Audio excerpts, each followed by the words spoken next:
the magic of interest, compound growth as vampiric harvesting. Welcome back. I'm Adeline Atlas, 11 times published author, and this is the Money Magic series.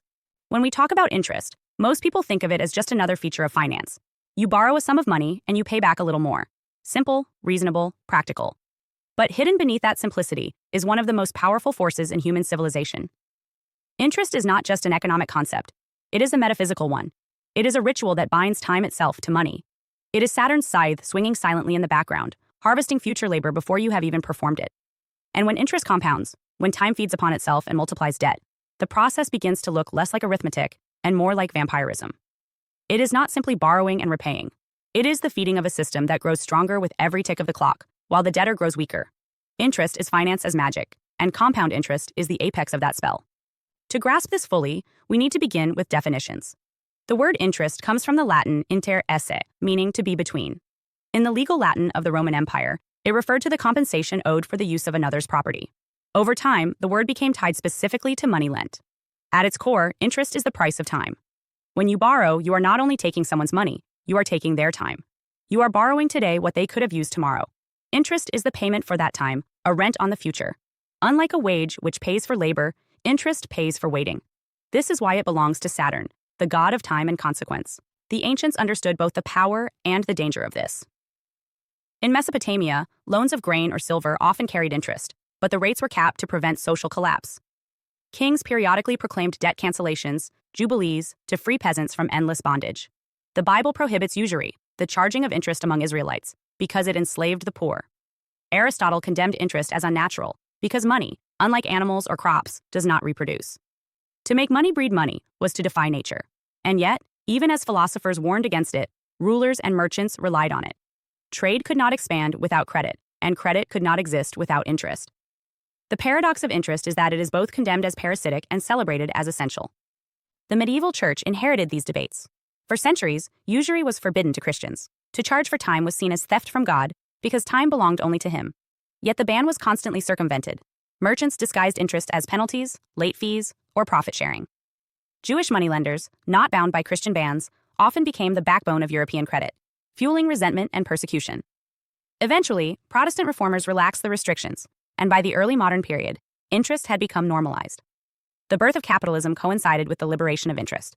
What had been taboo became the cornerstone of finance. The true magic of interest emerges when it compounds. Simple interest is manageable. You borrow 100 coins, pay 10 coins a year, and the debt grows linearly. Compound interest, however, means that the interest itself accrues interest. The debt grows exponentially, curving upward like a scythe cutting deeper with each swing. This is why Albert Einstein allegedly called compound interest the eighth wonder of the world. It is a force of nature, invisible yet relentless. What begins as a small obligation can swell into an unpayable burden, consuming lifetimes. For the lender, compound interest is alchemy, wealth multiplying without labor. For the debtor, it is vampirism, energy drained by the clock. Mathematically, compounding is breathtaking. If you invest a sum at a modest rate, say 7% annually, it doubles roughly every 10 years. A small seed grows into a forest. This is why investors praise compounding as the secret to wealth. But on the other side of the equation, debt compounds just as fast. Credit card debt, payday loans, mortgages gone wrong. These are traps where Saturn's law works against the borrower. Every missed payment multiplies, interest piling on interest, until the original sum is dwarfed. The debtor becomes host to a parasitic growth, feeding the lender endlessly.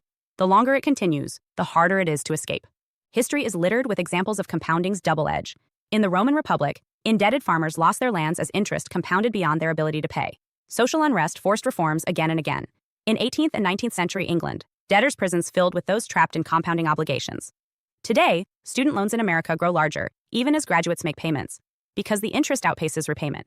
Developing nations caught in IMF loans see their interest payments exceed their national budgets. The system feeds on them, demanding sacrifice not only from individuals, but from entire populations. This is why interest has always carried a moral weight. It is not just arithmetic, it is power. Interest turns money into a predator. Unlike wages or profits, which require activity, interest grows in silence.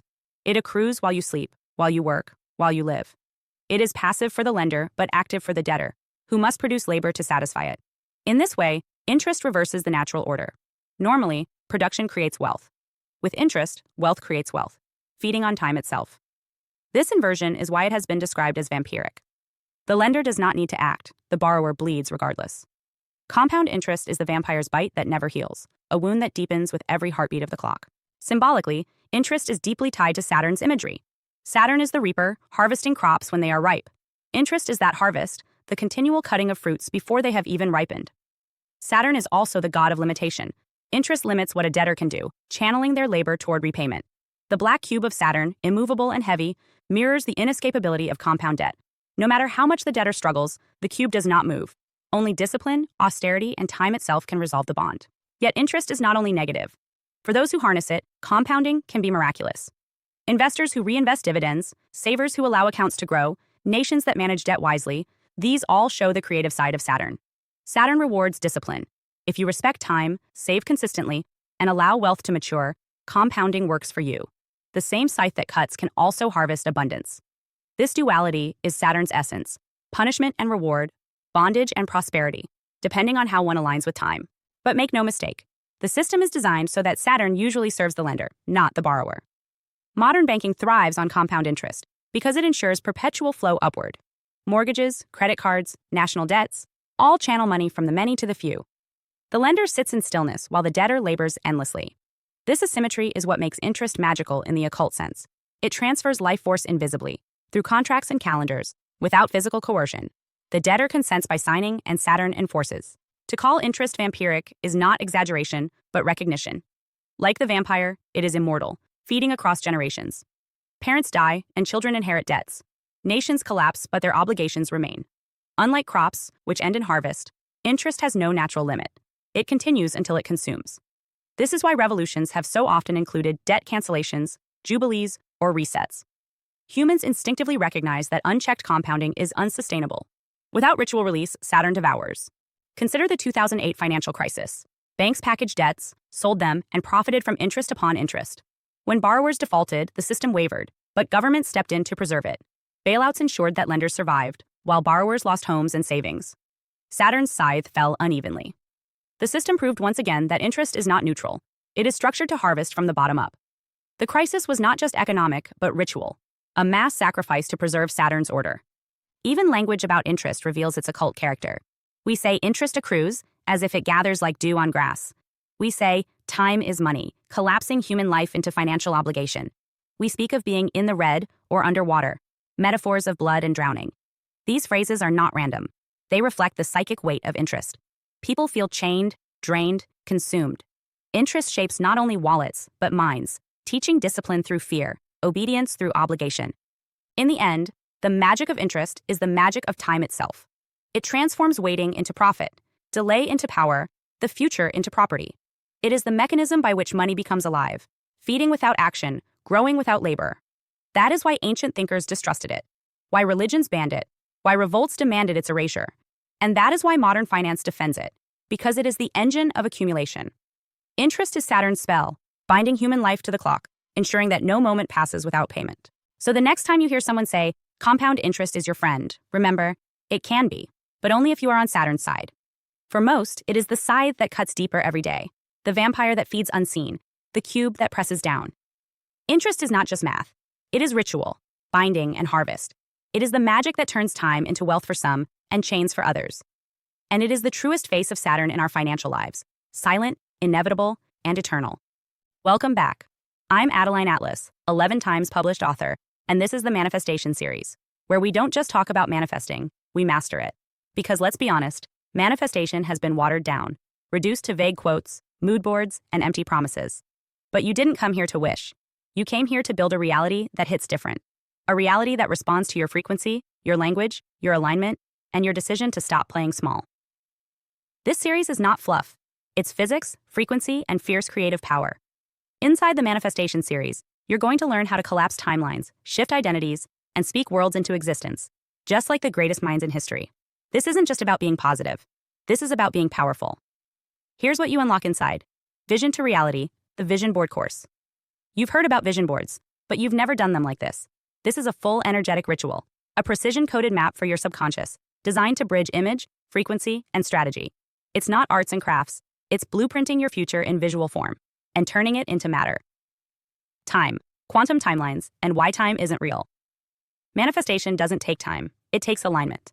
In this module, I'll show you how time is just a mirror of energy and how to collapse timelines using choice, clarity, and vibration. Past, present, future, they're happening now. And when you know how to navigate time quantum style, you stop waiting and start receiving. Quantum jumping, instantly up level. Your next level life isn't years away. It's one decision away. In this training, you'll learn how to quantum jump, how to shift into a version of you that already has what you desire.